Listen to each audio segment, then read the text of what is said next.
How to block YouTube ads. Hello everyone, this is Max. Welcome back to another tutorial video. So let's start without wasting any time. Also make sure to watch this video till the end. First of all, open up your Play Store. Now at the bottom right corner, tap on the search icon.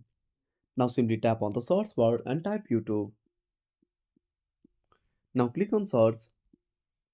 Now make sure to update to the latest version. Now after updating, go back to the home screen and open up YouTube. Now wait for some time. Now at the bottom right corner, tap on your profile.